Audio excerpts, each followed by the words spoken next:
Ассаляму алейкум рахматуллахи ва баракатух.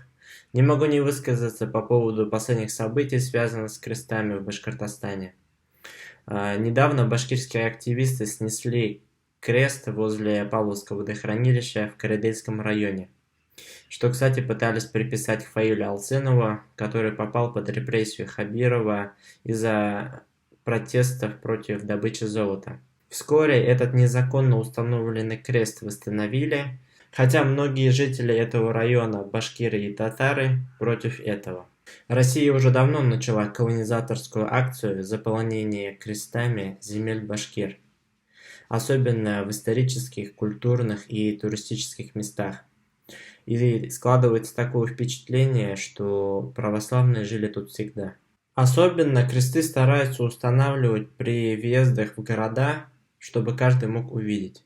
Другое же дело обстоят с мечетями мусульман Башкортостана. На примере мечети Ар-Рахим в городе Уфа по улице Салавата Юлаева, которую уже 10 лет не могут достроить.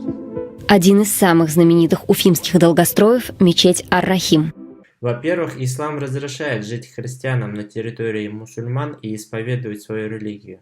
Но то, что делает российская власть, это не христианство. Россия устанавливает эти кресты где только возможно, даже на новых денежных банкнотах, показывая всем, что мы вас колонизировали, и вы будете жить так, как мы скажем. Бдительная общественность устроила скандал из-за проекта новой 1000-рублевой купюры, представленного Центральным банком. Поводом стало то, что Казанская православная церковь, ныне превращенная в музей, изображена на ней без креста, как это и есть в реальной жизни, потому что это музей.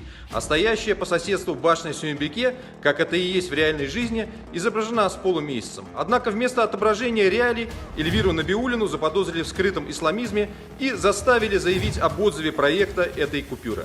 Мы, башкиры, не против христиан. У вас достаточно церквей в наших городах почти на каждой улице.